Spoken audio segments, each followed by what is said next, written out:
देखो जे रीते अमने शंका थी प्रम दिवसे चूंटणी अधिकारी द्वारा जे रीते મહણસોઈ વર્તન રાખીને ચૂંટણી રદ કરવામાં આવી ભાજપના દબાણમાં અને આજની તારીખ આપવામાં આવી હતી 11:30 અમે ગઈકાલે જ્ઞાનીબેન અને શિવાભાઈ બધા આગેવાનો ભેગા થઈને કલેક્ટરને પણ મળ્યા હતા અને રજૂઆત કરી હતી ચૂંટણી અધિકારીઓ પર અમને વિશ્વાસ નથી।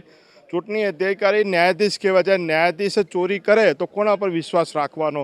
એટલે જે રીતે ગઈકાલે એમને ચોરી કરી હતી એના લીધે અમે લોકો રજૂઆત કરી હતી એમને તમે બદલો, પણ બદલ્યા નહીં। આજ સવારના પણ મેં કલેક્ટરશ્રીને અમે જ્ઞાનીબેન અને બધા રજૂઆત કરી હતી કે આ ચૂંટણી અધિકારી આવશે નહીં, અમને શંકા છે।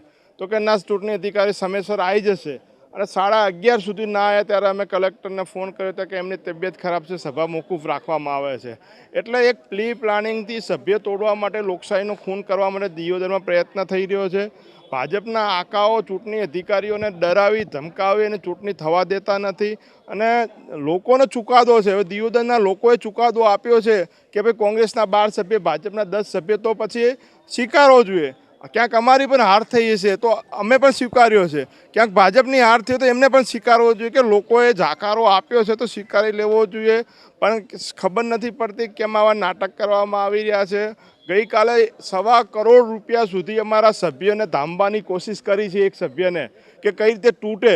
હવે એક નાના ડેલિકેટને તમે 1.25 કરોડ રૂપિયા આટલા ભ્રષ્ટાચારના પૈસા ભેગા કરી અને ભાજપના લોકો તોડવા માંગતા હોય, આ લોકશાહી માટે ખૂબ ખરાબ છે। મને તો એવું છે કે ભાજપનામાં પણ આંતરિક વિખવાદ છે અને એ આંતરિક વિખવાદના લીધે ક્યાંક ને ક્યાંક આ કાંડ કરવામાં આવી રહ્યો છે। ભાજપના જે ગ્રુપો છે એમાં એક ગ્રુપ ક્યાંક એવું ઈચ્છે છે કે સ્થાનિક ધારાસભ્યને આના કારણે નુકસાન થાય એના માટે કરીને આ ચૂંટણી યોજવા દેતા નથી।